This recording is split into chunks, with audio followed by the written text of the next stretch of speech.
Have you been denied or cut off from long-term disability? Ask a Lawyer is here for you. Each week, experts from DisabilityRights.ca answer your questions. Visit cp24.com/askalawyer and watch Mondays at 9 p.m. on CP24.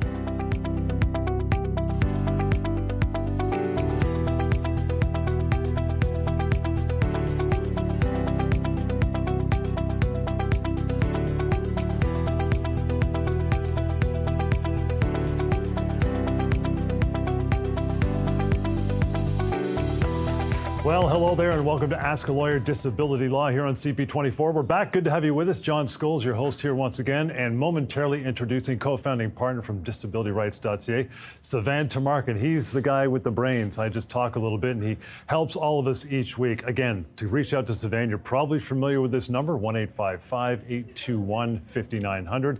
Email, if it's simpler, ask@disabilityrights.ca, and the website simply DisabilityRights.ca. We've got all kinds of ground to cover on the show over the next half hour, so stay tuned, locked in with us.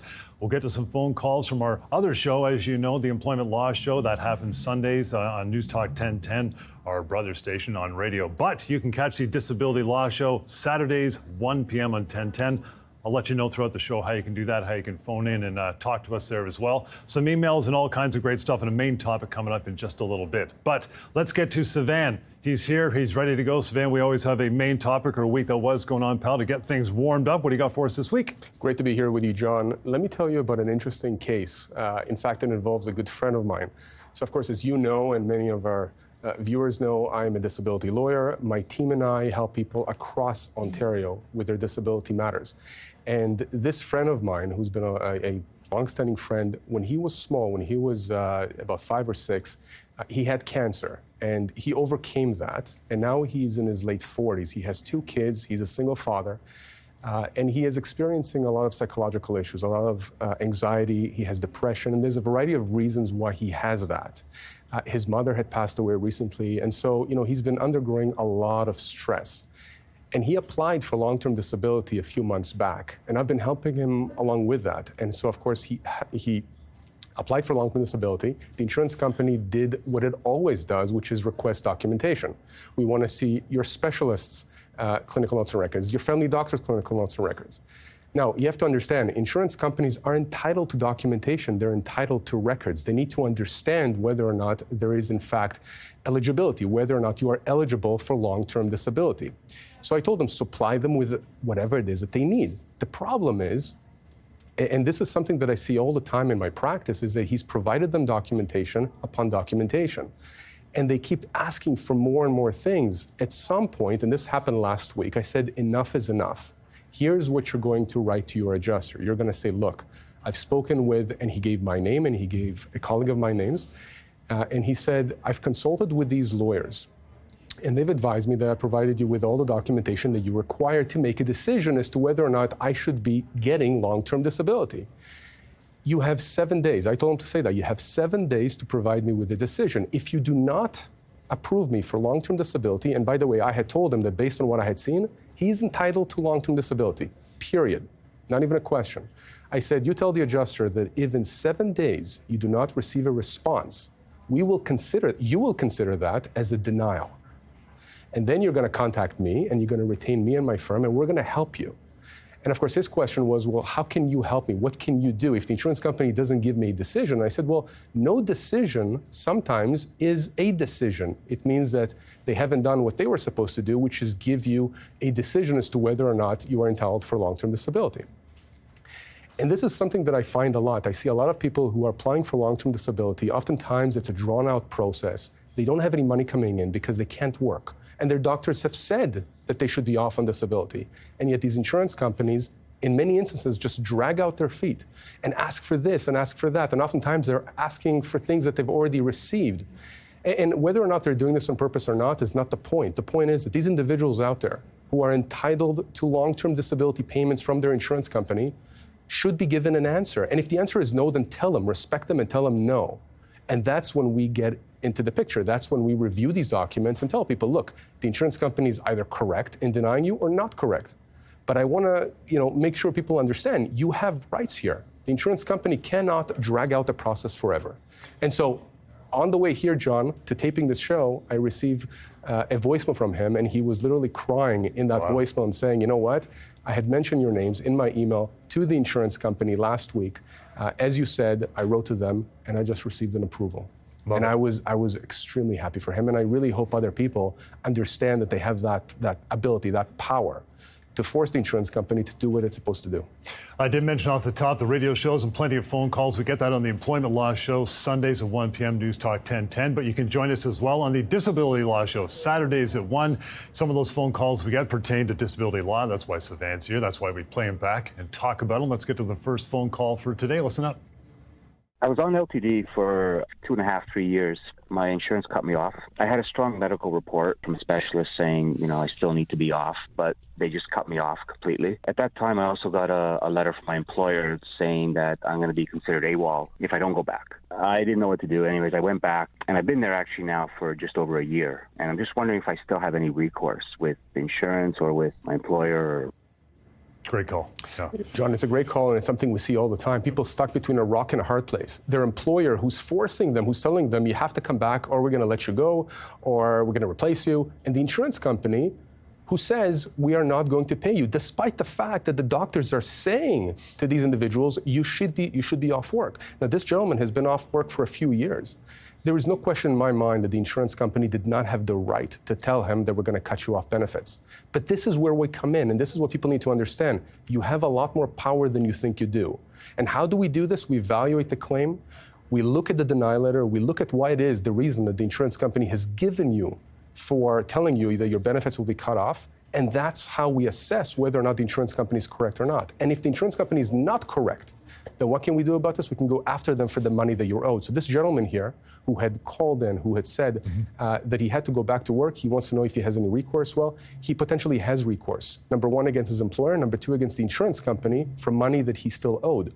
Now, keep in mind something else. If you return to work prematurely, against doctor's advice, you could potentially be making your situation that much worse, medically speaking. I know a lot of people who feel threatened. They go back to work only to crash down the road.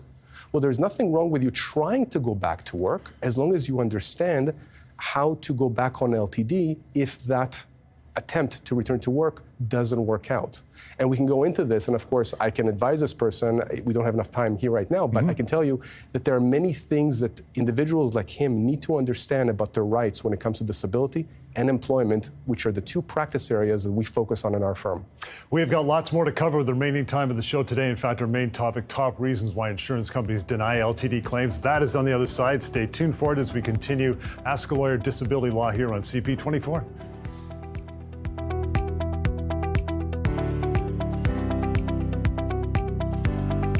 Do you have questions about your employment law rights? Ask a Lawyer is here for you. Each week, experts from EmploymentLawyer.ca answer your questions. Visit cp24.com/askalawyer and watch Wednesdays at 9 p.m. on CP24.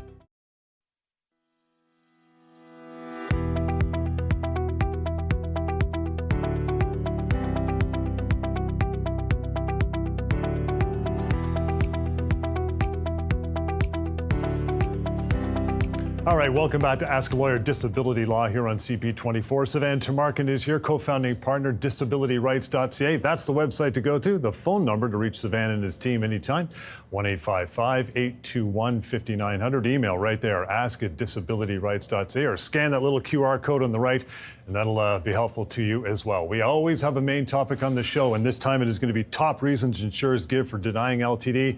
Savan, first one coming at you. I love this one. We started off strong. Number one, you were not totally disabled, with quotations. John, this is the number one reason we get, and people need to understand, when the insurance policy to be able to get LTD, when it says that you must be totally disabled, that doesn't mean that you have to be catatonic. It doesn't mean that you have to be bedridden. It doesn't mean any of that. This is an invented term, I think, by insurance companies, certainly by someone, that misleads people, and misleads not just regular people, but also doctors, specialists, etc.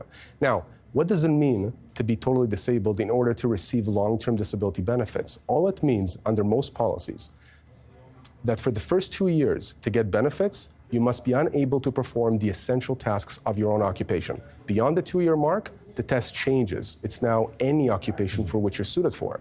But most people out there, when they get a denial from an insurance company that says, we're denying your claim because you are not totally disabled, meaning you do not meet the eligibility criteria of the policy, that is simply incorrect in many circumstances that we've seen where people are unable to do the tasks of their employment. So it's a misleading term, and it's something that people should definitely get legal advice on, because otherwise they could be potentially walking away from money that they're owed. You bet. Number two is this. We talked about this, insufficient medical documents supporting your disability, right? Yeah, that's something we see all the time as well. Yep. And again, we started the show with this with my friend who gave documents to the insurance company. Again, insurance companies, they are entitled to documentation, but they're not entitled to every document under the sun. For them to say to you that we don't have sufficient documentation to assess whether or not you meet the criteria, and you've given them family doctor's records or specialist records, and it clearly states and sets out that you cannot work, no, insurance companies are not allowed to deny your claim as a result of saying there is insufficient medical documentation if you've given them all up. Again, we're talking the top reasons why insurance companies deny those LTD claims. Number three, and this has been at the forefront with long COVID especially, there's no formal diagnosis for your disability, right? Yeah, absolutely not. The test is not, is there a diagnosis for your disability? The test is, can you perform the tasks of your employment? Can you work? Can you do your job? Or can you do any occupation for which you're suited for? Again, people out there, sometimes we don't have a diagnosis. There's limits to medicine, but you know that you can't work. You know you have these migraines. You know you have this chronic pain. You know you have these issues. At the end of the day, if you are unable to work and your doctor supports you being off work, the insurance company should pay. And if they don't, that's where we step in.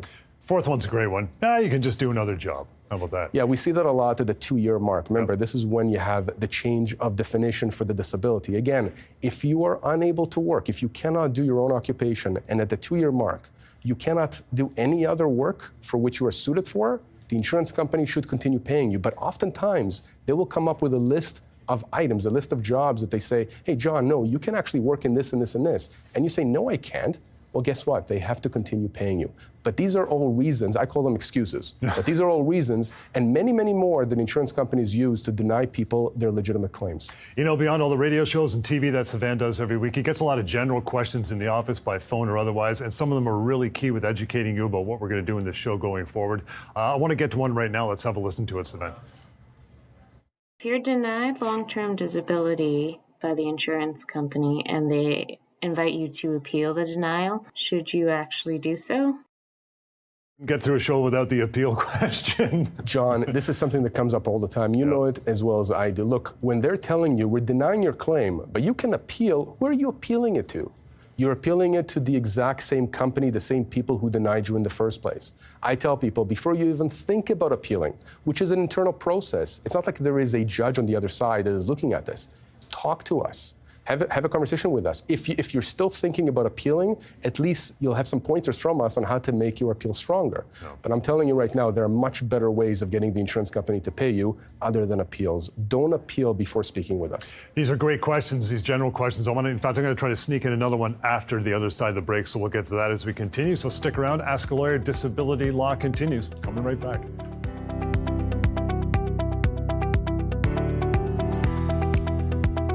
Have you been denied or cut off from long-term disability? Ask a Lawyer is here for you. Each week, experts from DisabilityRights.ca answer your questions. Visit cp24.com/askalawyer and watch Mondays at 9 p.m. on CP24.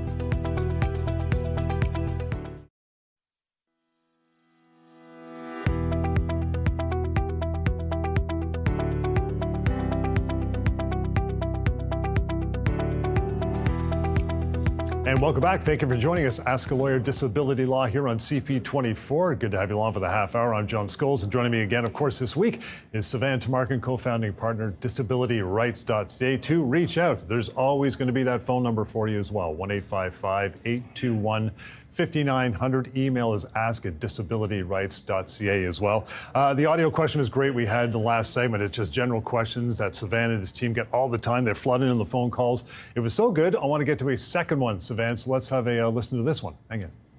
Should I be worried if the insurance company starts tracking my daily routine while I'm on disability? people think about that, right? Surveillance, social They media. do. Right? They do, absolutely. No, you should not be worried as long as you're telling the truth, as long as you're reporting to your doctor exactly what is happening, you have that honest communication, and with the insurance company, frankly. However, insurance companies are skeptical by nature, and they do get concerned with fraud, and fraud does happen. So it's not unusual for them to ask you questions. It's not unusual for them also to have surveillance done. Now, keep in mind, there are boundaries to the surveillance if they do have surveillance. They can't contact you directly. They can't interact with you. They can't go into your home.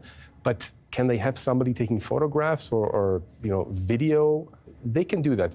You know what they do most often, John? They go on social media because people post all kinds of things out there. And I always tell people, look, be careful. Even if you have your private on private, your settings on private, you have to be very, very careful. Because the reality is that if something is out there and the insurance company gets a hold of it and they can somehow frame it as though you are lying or misrepresenting, that could end up being problematic for you. Not because we can't help you, but because now you have to answer for it. And so I tell people, just be very careful with that. But yeah, insurance companies do that.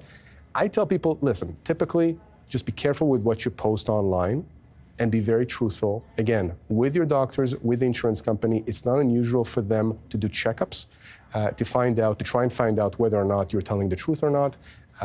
Again, if you're not lying, you're telling the truth, there should be no issues. However, I have seen situations where insurance companies do take information and, let's say, photographs or social media posts out of context and use that to deny people their long-term disability benefits.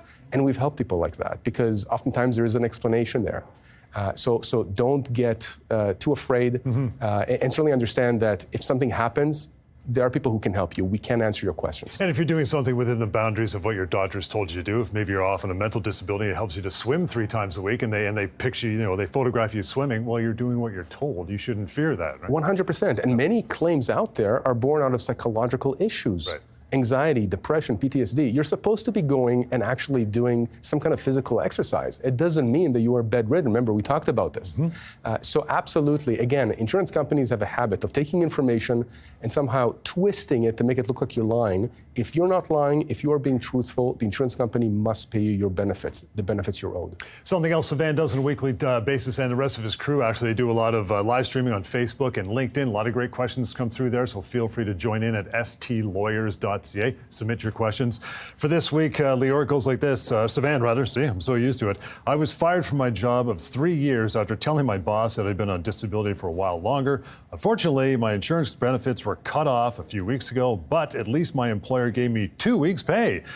What are my options now? So much to unpack there, John. So, of course, again, we deal with employment law and disability law. So, again, people find themselves just like this person between a rock and a hard place. Look, if the insurance company cuts you off, here's what you should know. When you're being paid long-term disability benefits, the insurance company will not simply cut you off retroactively. They'll give you a heads up. They'll tell you, look, in 2 weeks, in a month, in 5 months, we're going to cut off your benefits. And here are the reasons. That's when you should be reaching out and getting legal advice. That's when we can actually help you. And in some instances, we've actually been able to avoid that cutoff. Now, for this person here, look, if that person is unable to work, there's no question that we can help that person get the long-term disability benefits that the insurance company must pay.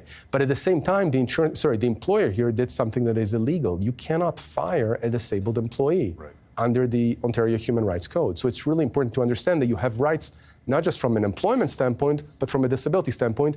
And by the way, those two may overlap, which is why you also need to get proper legal advice that deals with both the employment law aspect and the disability aspect, because you don't want to get advice on one only to prejudice you on the other. We have time for another question, but a short break in between, so we'll get to that as we continue with Ask a Lawyer Disability Law here on CP24.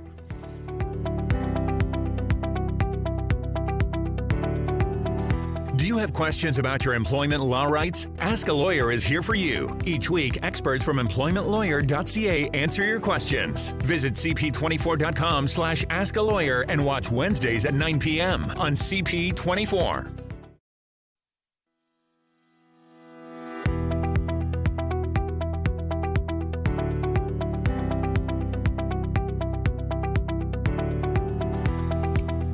All right, welcome back to Ask a Lawyer Disability Law on CP24. A couple minutes to go here. Got another question for you, but first I'll give you the contact information to reach out to Sivan anytime. Phone number right there above, 1-855-821-5900, or email if you prefer, or in addition to ask@disabilityrights.ca, and that QR code can be scanned anytime while it's on your screen. I did mention the live streaming. Sivan can be reached out to at stlawyers.ca, at stlawyers.ca, LinkedIn and Facebook. Second question, Sivan, here it is to wrap the show today, and that is my 52-year-old sister is getting long-term disability payments for chronic pain and fibromyalgia. She's been told by the insurance company that they will pay her up to the 2-year mark, and then her file's getting closed. Can they do that? John, this is something we see quite a lot. So two things I want to focus on here. Number one, the 2-year mark, and number two, the illnesses, the fibromyalgia and chronic pain. Number one, on the 2-year mark, this is something that we see quite often, insurance companies saying, we're only going to pay you up until the 2-year mark. What does that mean? Well, we touched on that before. You need to understand that under most long-term disability policies, in order to get long-term disability, you have to show medically that you cannot perform the essential tasks of your own occupation. Beyond the 2-year mark, now you have to show that you cannot perform the essential tasks of any occupation for which you're suited for. If she's unable to continue doing any type of work for which she's suited for, she should be getting LTD benefits beyond the 2-year mark. And the first thing that I wanted to mention here, or going back to it, fibromyalgia and chronic pain. These are the types of illnesses that insurance companies are always very skeptical about. It doesn't mean that you're not entitled to long-term disability. Again, it comes down to you being unable to work. And if you cannot work, the insurance company must pay. Just because it doesn't show up in an x-ray doesn't mean it's not real. Correct. Right? Exactly. That's exactly why they reach out. Sivan, we are up against the clock. We're done for another week. But again, always reach out to Sivan and his team. They're always ready to answer your phone calls and your emails. That number first, 1-855-821-5900. Email is ask@disabilityrights.ca. The website is disabilityrights.ca. And I want to mention as well, pocketdisabilitylawyer.ca. Cool website. Check it out. It takes about 30 seconds to get used to that. And then finally, the radio show, Saturdays, 1 p.m. our brother station, News Talk 1010. We'll join you for that hour as well. And hope you join us there. And we'll see you next time right here, Ask a Lawyer, Disability Law. Enjoy the rest of your show.